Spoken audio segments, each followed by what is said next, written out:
And recently you've been talking about issue 1. So I've been digging into this. Why is issue 1 so important? Well, issue one is important for a lot of reasons. I mean, everyone's going to tell you it's about abortion. It's about trying to take control of the state government so people can't change the laws. But that's not really what it's about.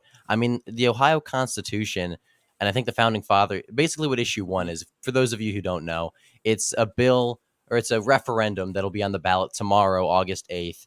And if it passes, it'll change the requirements to amend the Ohio Constitution from currently you just need a simple majority. So 50.1%, the Constitution's changed. 49.9% disagree. It still changes.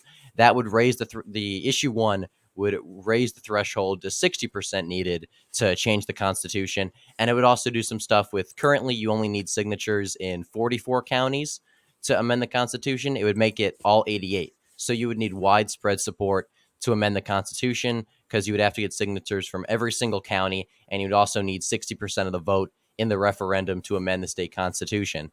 And really, I think what it comes down to is people say, oh, they're just doing it because of the abortion referendum in November. And that might be true.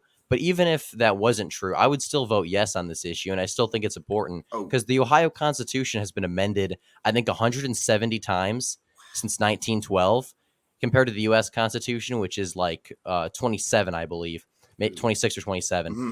which is crazy. I mean, the Constitution is supposed to be the document that lays out, the foundation for the state government, but we've changed it so many times, and it's so easy to change that I think there needs to be some sort of Definitely. limits to how we go about, our state constitution. Oh, yeah, definitely. I mean, the way you described how they currently do it, that sounds kind of like a direct democracy where it's just you gotta get the 50% majority. Like, Yep, that's it. mm, That's how it is right now. yeah, I would definitely, and obviously there's going to be a lot of people rewatching this. For people who are in Ohio, I and Buckeye politics would both say to vote yes on this. Yep. Yes, and because listen, we do not want the mob rule. Well, that's the biggest thing that the Democrats want. Like they've said for years, they've wanted to abolish the electoral college, and I think this plays right back into this.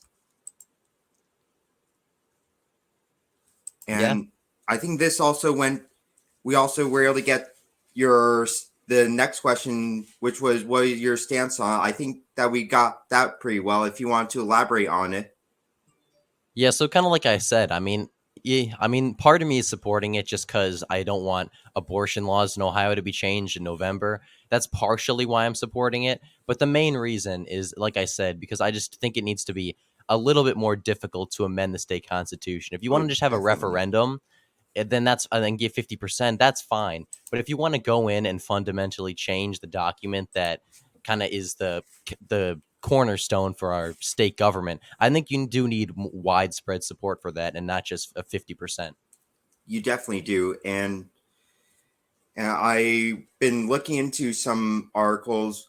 One question I didn't put is, what is the mainstream's view on this? What are the mainstream media? Are they saying that do not vote on this? Do not vote yes on this?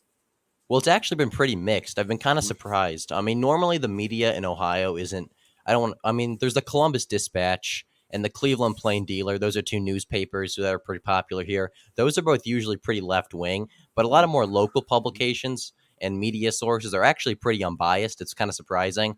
Yeah. But pretty much a lot of people in the media have been actually against this. I mean, if you look at the thing on Ballotpedia, there's a list of people who have endorsed the issue one and who oppose it, and there's so many newspapers locally and just statewide media sources that are against this. If you look at articles, there's a lot that are like unbiased, just say what's going on. But there's also a lot that tell people to vote no. I think it's interesting that this is the issue that a lot of state media has kind of chosen to go to oppose. I think it's just kind of interesting. I'm not really sure why. I'm assuming it's because of the whole abortion side of things, but you know, but I would say that the media is pretty much against it. But I think a lot of Ohioans are actually for it. I mean, just driving around, I posted about this on like Twitter, I think yesterday. I live in a pretty blue area, but I mean, just driving around, Yeah, I saw that. there's a bunch of vote yes signs. I drove to another part of the state where I used to live. That's a very conservative area, and there were literally vote yes signs on almost every house. So I think that we are starting to see some grassroots support for issue one, even though a lot of people are telling us to vote against it. Definitely. This is totally what happens. I mean, it's the same thing with Trump in 2016. The whole media was telling you Hillary was going to win or to vote for Hillary, and look at what happened. I think this is a similar thing. Yeah, I would agree. I would not be surprised at all if, despite what the media says and despite the polling, if issue one ends up passing tomorrow. Yeah, I'm hoping that passes, and obviously you're going to be streaming that tomorrow, but we'll go back to that. So there's a lot of other things going on. Recently the US women's national team got knocked out of the World Cup, and people on Twitter are lambasting Rapinoe, which I think